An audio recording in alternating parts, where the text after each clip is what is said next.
Welcome to the Human Reboot with me, Emma Last. We have uplifting, inspiring, and diverse reboot stories from people sharing the courageous, honest, authentic, and sometimes difficult life lessons. The Human Reboot will provide proven mentally flourishing formulas and practical tips to help you to live life to the full, giving you direction and hope. Make your mental fitness and well-being a daily priority. Learn to pause so that you can get clear and perform at your best. Switch off to switch on. It's time for your human reboot. Before we start this episode, it may contain conversations that may be triggering for some listeners. If you feel that might apply to you, you can check the show notes for more details. On the Human Reboot podcast today, I have the amazing Tania Taylor. She is an international multi-award winning hypnotherapist and psychotherapist and mentor, and she provides one-to-one support across the world for people with anxiety and related conditions such as IBS, OCD, depression, and insomnia. Alongside this role, Tania is also an international lecturer at 3 worldwide training schools for therapists, and she's a #1 best-selling author of 3 books. I am especially grateful for Tania being here today because Tania is going through her own reboot at the moment, and she's chosen to share her story with us. Tania was diagnosed with cervical cancer 7 weeks ago, and so she is trying to raise awareness of the importance of smear testing. Tania, please, could you tell us a little bit more about your mission? Okay, so like you said, I was diagnosed with cervical cancer 7 weeks ago, and this happened through going for a routine cervical screening test. And I've always gone for my smear tests on time. And I went for it, never thought anything of it afterwards. It just, didn't think twice about it. And then I got a letter through the post that told me that my smear result had shown up severe precancerous dyskaryosis is what it said. And it called it high grade severe dyskaryosis, which in my mind meant absolutely nothing. I had to Google to find out what it meant. And that's just one part of my journey that has made me passionate about talking to other people about cervical cancer and cervical screening. And also a big support for my whole journey has been Joe's Cervical Cancer Trust support forum. And on that forum and my own experiences over such a long period of time has enabled me to see just how much fear people have around going for a cervical screening, but also how much support there is out there and how many different methods of support there is out there to actually encourage and enable people who are scared to be able to go for their cervical screening. This week it's Cervical Screening Awareness Week as well. So all of that combined has got me to where we are today. So thank you so much for having me, Emma. Oh, and I am so grateful when you reached out about being able to speak about it. I remember the day that you announced to the world that you'd not had, the result that you wanted, and literally your community tried to wrap themselves around you and in the best way that they possibly could, because you do have an amazing group of support around you. Well, definitely from what I could see anyway. I've actually, since telling people I was diagnosed, I mean, the wealth of support has been at times overwhelming. It's been incredible. It's been a very strange journey of ups and downs.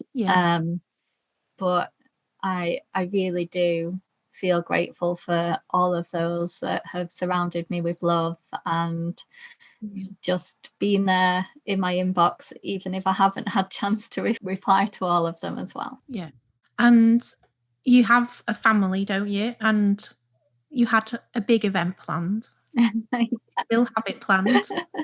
Yes. So me and my fiance were due to get married in April. And actually we are so grateful that the wedding didn't go ahead when it did, because unbeknown to everybody else, we were there waiting, expecting to be told I had cancer. There'd been a few different indications that meant the news wasn't a surprise to us by the time we got it. But because of COVID and a few other things that had to happen, my cancer was particularly difficult to diagnose, so had to be sent off to a specialist, which just made everything take a lot longer. Because of that, we kind of already knew what the result was going to be, and it was right throughout the time we were meant to be away getting married. So the fact that it didn't happen, I'm a big believer in things happening for a reason, and I'm really pleased that it didn't. The wedding didn't have to go ahead with that hanging over us, and it will go ahead, but we have postponed it till July 2022, just to be absolutely certain that it will go ahead. Good, that's good, because I remember that day when you put that picture on of your ring and all excited. But I think so many people have been going through that process, haven't they, of wedding off, weddings on, weddings off, over the past sort of 15 months, isn't it, probably? Yeah. But your situation obviously is even more complex. It is, but I think it was a relief when we made that decision. It was definitely a relief that we weren't in limbo anymore. And I think that's one of the hardest parts of this journey, is the fact that there's been so much limbo, and we all know mental health wise, we don't cope well with uncertainty.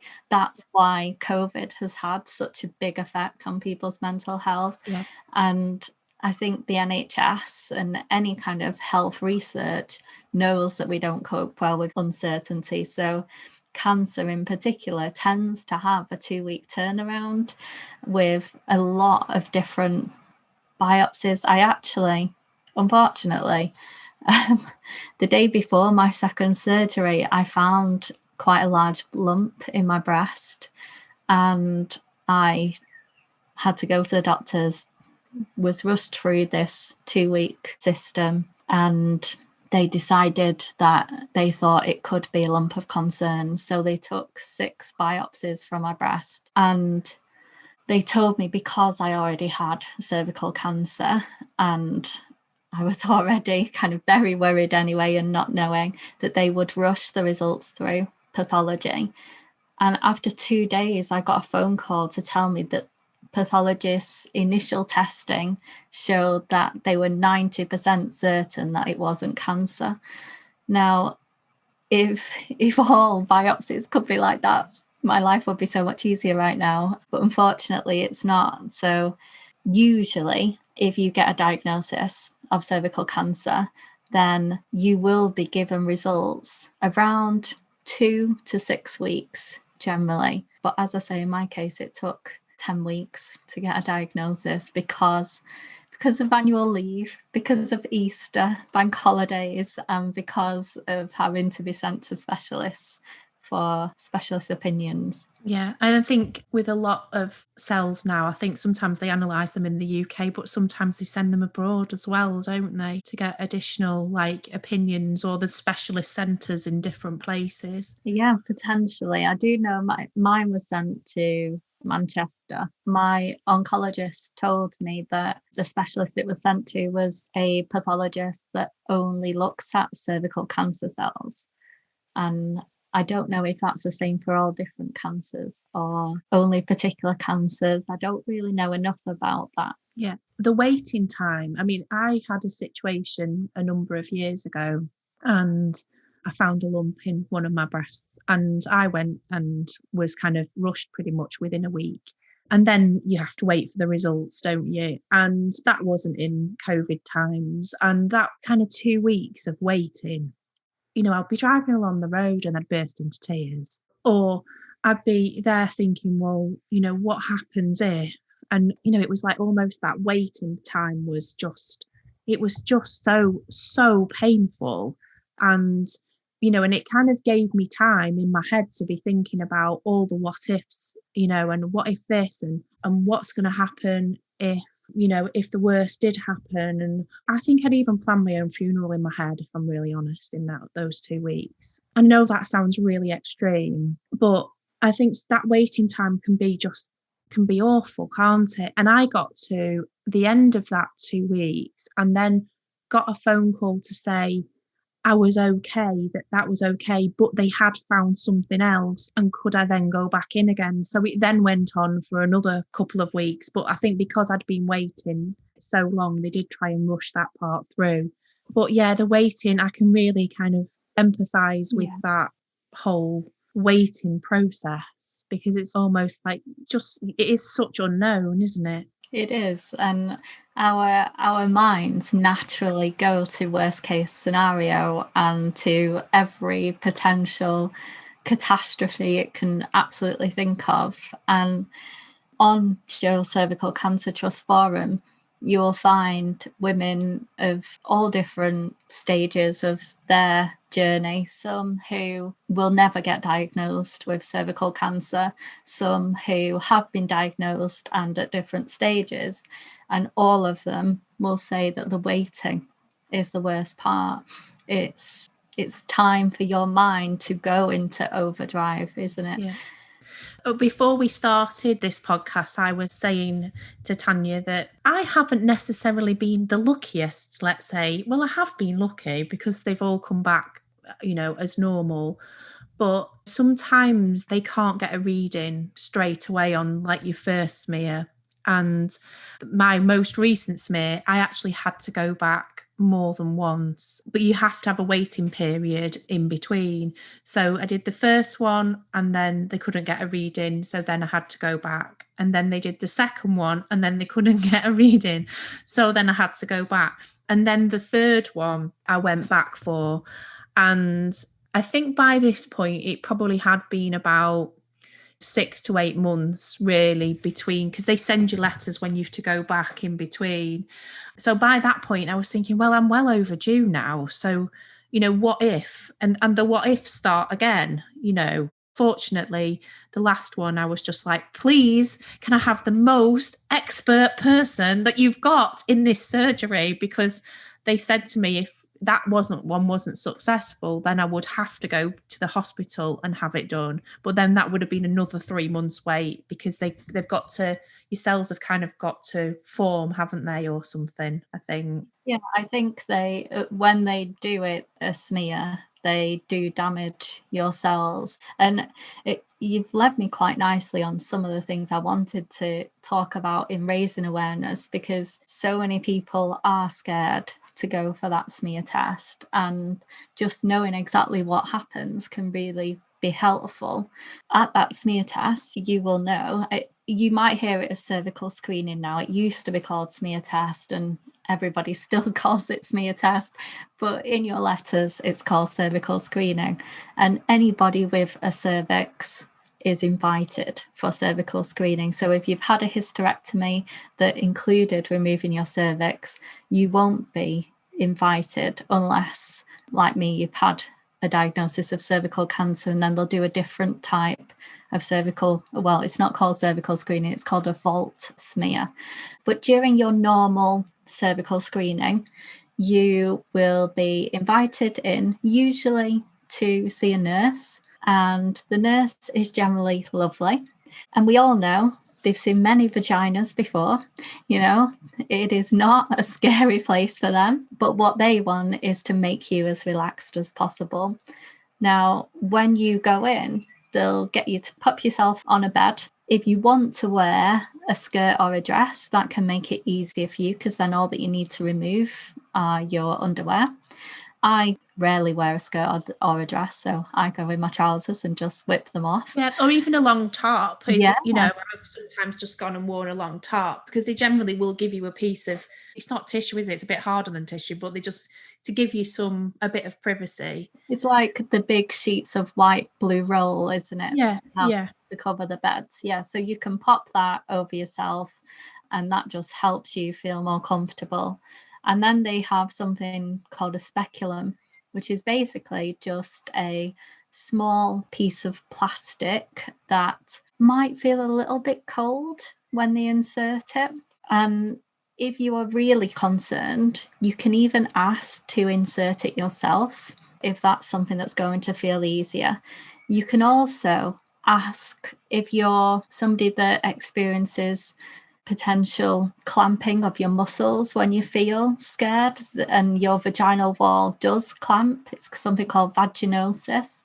Then what you can do is ask them if you can take a speculum home to try with and experiment with at home. So that can be really helpful as well. But there are different sized speculums, so you can also ask for the smallest speculum that they have too. Now, generally when they insert it, they might cover it in a lubricant gel, and that will just make it easier to insert. It takes a minute or two.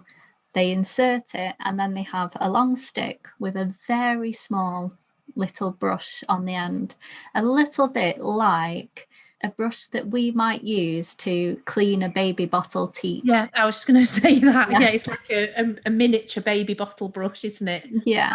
Tiny, yeah. Really, really tiny. And they just pop that inside. They get right up to your cervix, and your cervix is the part inside you that connects your vagina to your uterus. So your cervix is the part of your body that opens up to allow a baby to pop out when the time's right. And what they will do is pop that brush there, and they will twist it 6 times to the right and then 6 times to the left. And then they pop it in a tube. You get your stuff back on, and it's all done. Now, what you might experience is a little bit of discharge or possibly a tiny bit of spotting afterwards, but you can go about your day after and be absolutely okay to go back to work and do normal activities. Yeah, and I would say that for many people that are listeners on the Human Reboot, we are people that are generally very passionate about what we do. We are often very career driven and on the verge maybe of work addiction. So sometimes that priority on ourselves can get missed, or, well, I can't really finish work because I'll have to book it outside of work. What I would say to you is it's really, really important. It really is. And if you knew that 98.8% of cervical cancers can be prevented just by going for your cervical smear. And even if, like in my case, I have been diagnosed with cancer, but I went for my cervical screening as soon as I got the letter. The letter came through, rang the doctors that day, got booked in for the following week. If I had put that off, my experience might be very different. But what the statistics say is that those diagnosed at an early stage, more than 96% of those people will go on to survive and live a normal, healthy life. So that really, really shows that if you go for your cervical screening, even if you are like me and get diagnosed with cervical cancer, you will survive more than likely for the rest of your life. And 9 in 10 people will get a normal screening result. So the statistics are quite damning, aren't they?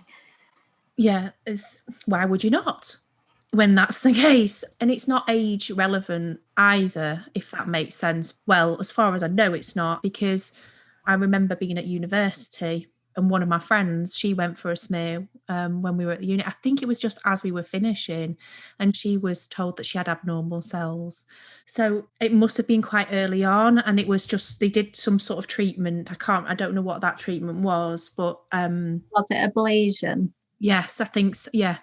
There are different types of cells that can be found. So they categorize them as CIN 1, 2, and 3. And if CIN 1 are found, then usually what they'll take is a wait and see approach. And that means that they'll check back with you in a year, because the hope is that your body will have cleared the virus itself, which usually our body does. So 99% of cervical cancers are caused by the HPV virus. And we were talking earlier before we started recording about the HPV vaccine that is now given to 12 and 13-year-old girls across the UK. And boys now too. And boys now too. That's amazing. Yeah. That is really brilliant. Yeah. If you miss the HPV vaccine, you can also get it yourself. You can pay privately for that, and Boots will do that for you. It is a few £100, and it protects against the HPV viruses that are most likely to cause cancer. There's over 200 different types of HPV, and generally it's passed on through skin-to-skin contact. So there are over 40 different types of gynecological. Let's try and say that word. Gynecological. Is that right? Well done. Thank you. So there's only over 40 different types that relate to gynae area. That's easier, isn't it? And generally, there are two types, the HPV 16 and 18, that tend to cause cervical cancer. And it's actually seen as a sexually transmitted disease, although you don't need to have sex to have transmitted it. You can just get it through skin-to-skin contact. But over 80% of the population in the UK and worldwide will have HPV at some point. But what usually happens is you get HPV and your body tends to fight the virus within a couple of years. And that's why if you get CIN1 and those cells have basically barely changed, then they wait for that couple of years to see if they will heal itself and you won't need any treatment whatsoever. Sometimes they'll even do that with CIN2 as well, but they're low grade. If your cells are seen as high grade CIN2 or 3, then that's when they'll look at actually doing some kind of treatment.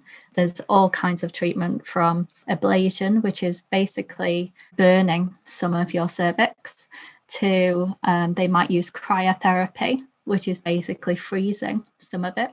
You may have heard of the HPV virus in relation to warts on your finger or verrucas on your foot, and cryotherapy is something that generally is used to remove those.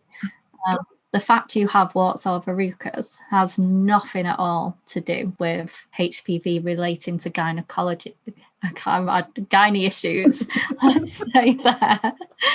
So being able to, having those things, I don't want to scare you for you to think, oh gosh, I've got a wart. Does that mean I'm more likely? You are not more likely just because you have a wart or a verruca. Other treatments. So the treatment I had was something called a large loop excision of the transformation zone, which is the acronym for is LETZ, LLETZ. And a LETZ is basically using a electrical heated wire that kind of comes in and scoops part of your cervix out. The first time is generally 1 centimetre cubed, and then that biopsy is sent off and has lots of tests in a lab to see if they think there is more than just cancer.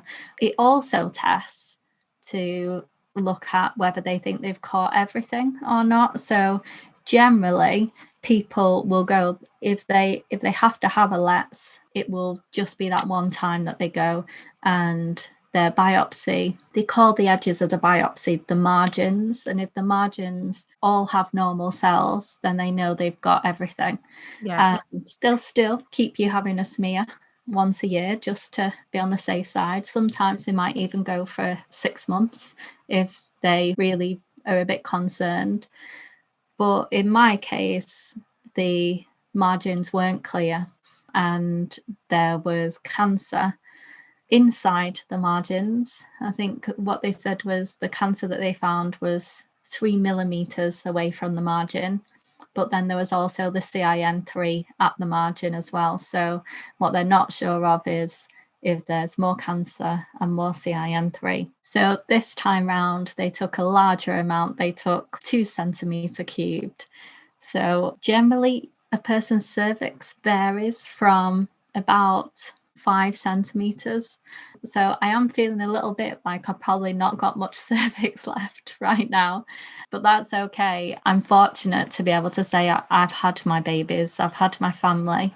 Some people do worry about having this treatment and the impact that it might have on their ability to have babies in the future.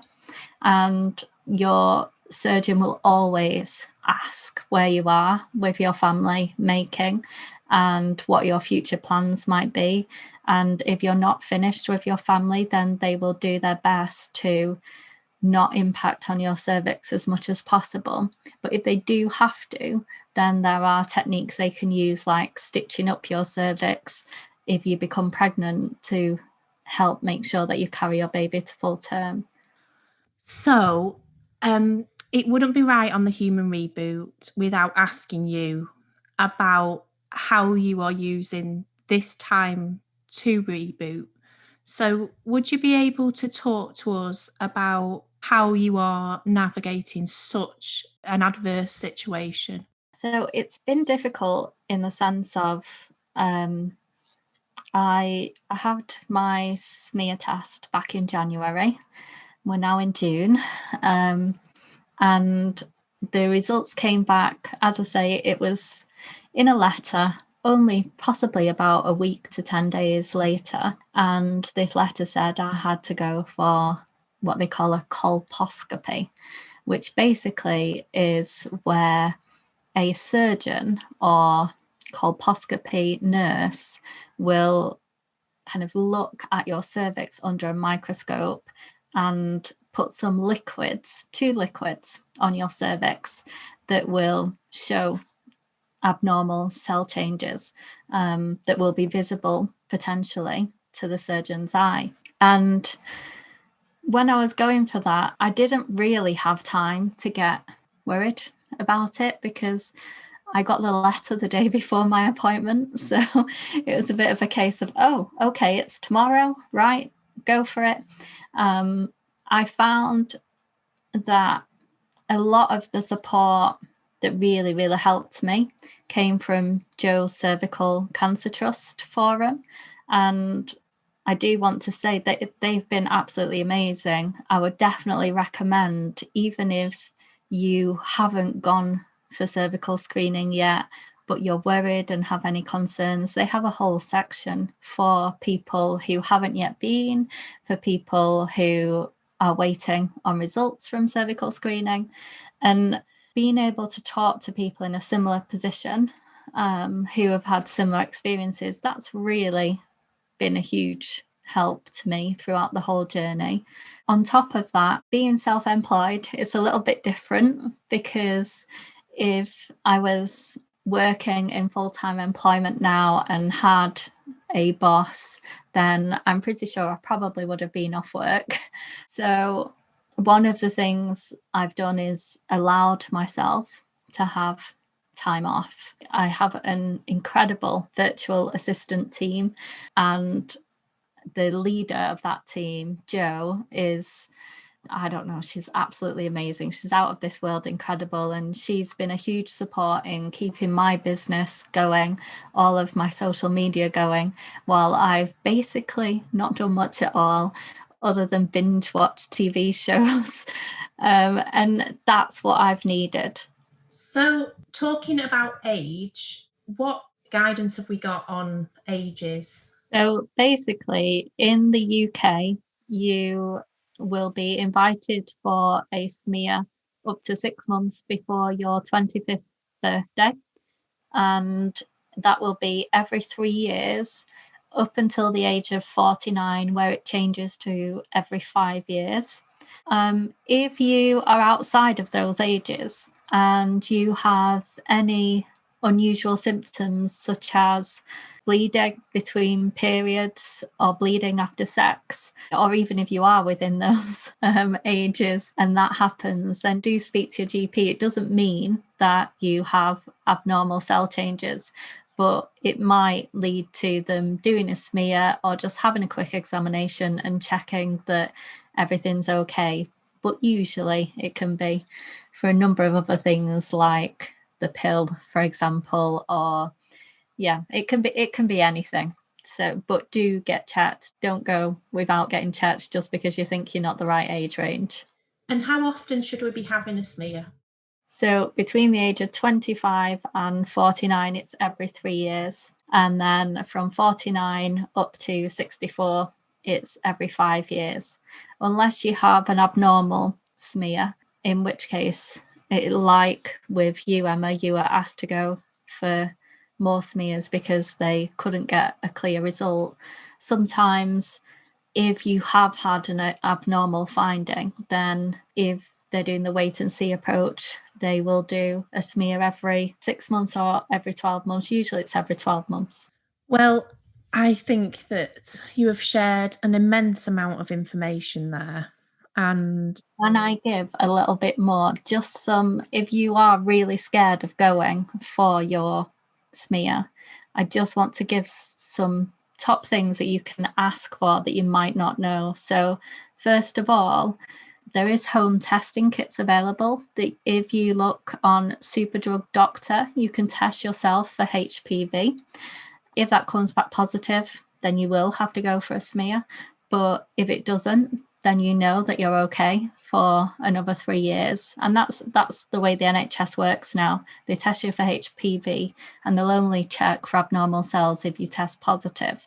You can also ring the Joe Cervical Cancer Trust helpline if you want to. And that number is 0808 802 8000. If you have had a traumatic experience in the past and it's something that you really, really feel you just cannot go for, do speak to your GP because they can also support you with medication.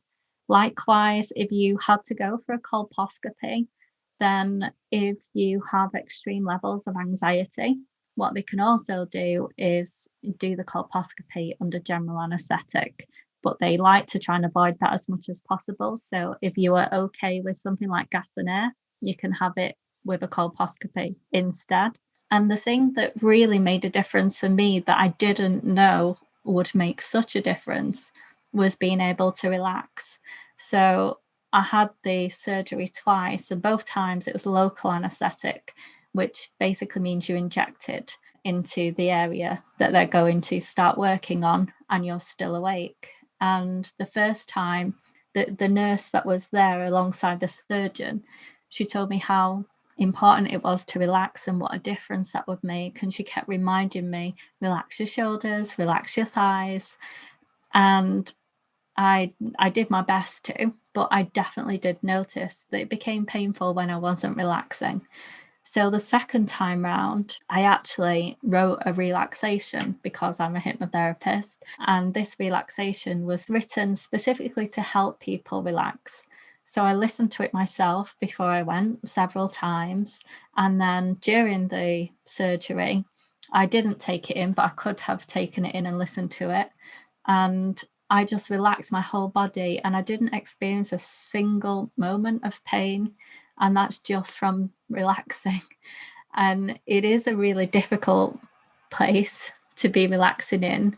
But if relaxation can make such a difference, then that's why I've created this wonderful little relaxation. It's only small, it's only short, about 15 minutes, and it's there for anybody who is nervous or anxious, either before a cervical screening or before colposcopy, for you to be able to listen to at home several times to get your body used to relaxing whilst in that position, and to get your mind used to telling your body to relax, so that then when you go, you can go and relax and it be a much more positive experience for you.